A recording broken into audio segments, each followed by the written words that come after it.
Hey everyone, welcome back to the channel where we explore the secrets to a joyful, fulfilling life. If you're new here, don't forget to hit that subscribe button so you never miss out on our happiness hacks. Today, we're diving deep into a topic that many of us grapple with, the danger of building fortresses, of isolating ourselves to protect our hearts. We think it keeps us safe, but the truth is, isolation can be far more dangerous to our well-being than vulnerability ever could be. Let's break it down. So many of us build fortresses around our hearts brick by brick out of fear and self-protection. We've been hurt, we've felt the sting of rejection, and the easiest solution seems to be to retreat behind those walls. But here's the paradox. In our attempts to protect ourselves from hurt, we end up walling ourselves off from the very thing that gives our lives meaning and joy. Connection. Think about it. When you're struggling with something, what's the first thing you want to do? For many of us, it's to retreat, to isolate ourselves with our pain.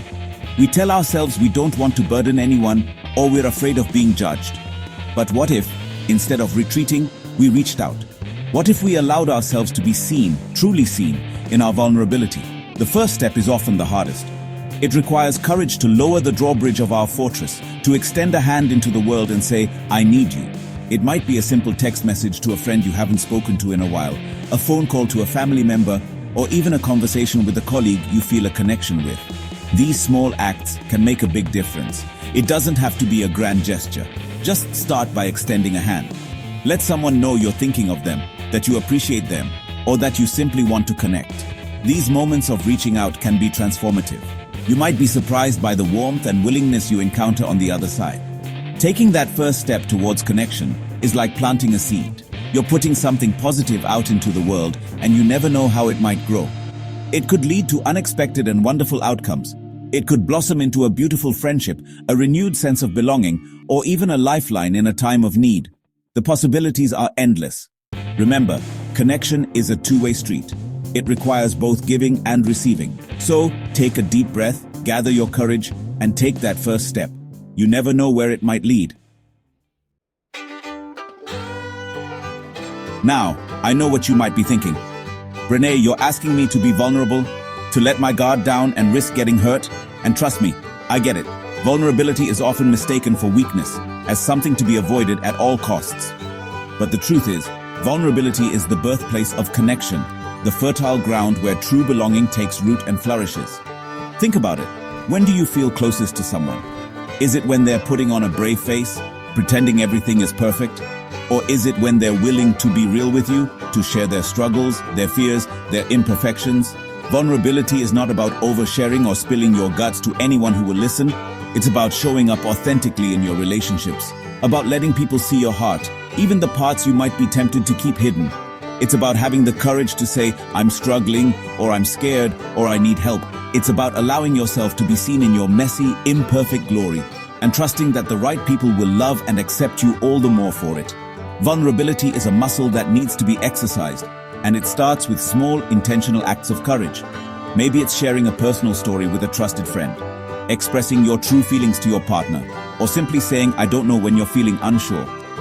Each time you choose vulnerability over hiding, you chip away at the walls around your heart, creating space for deeper, more meaningful connections to blossom. Remember, vulnerability is contagious.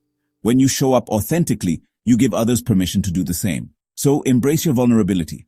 It's a journey, not a destination, and every step you take brings you closer to a life filled with genuine connections and true belonging.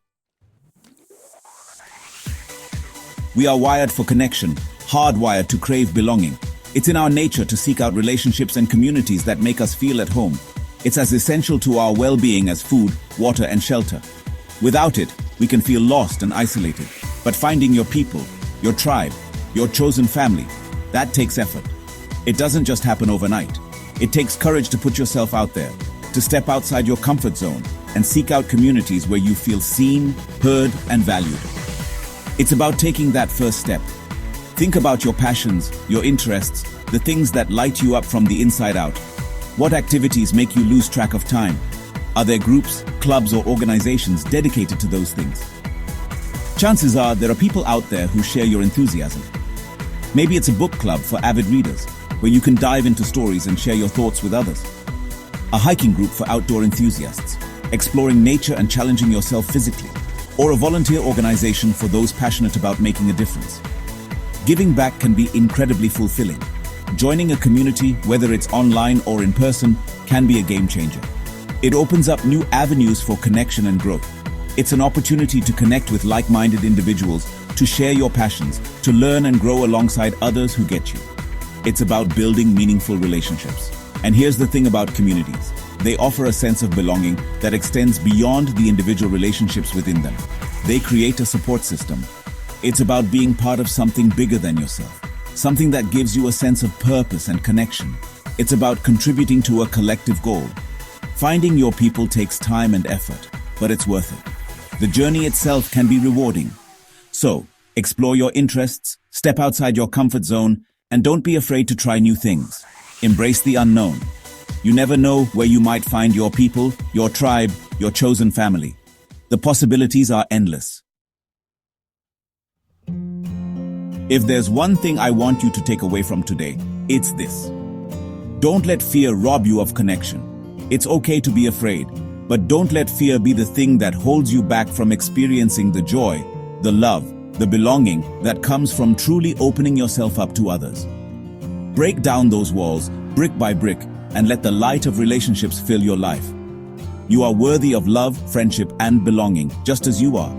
Don't let anyone, including yourself, tell you otherwise. Now, I'd love to hear from you. Have you ever felt the urge to build a fortress around yourself? How did you overcome it? Drop your thoughts in the comments below. Thank you so much for watching. Stay happy, stay connected, and I'll see you in the next one. Bye for now.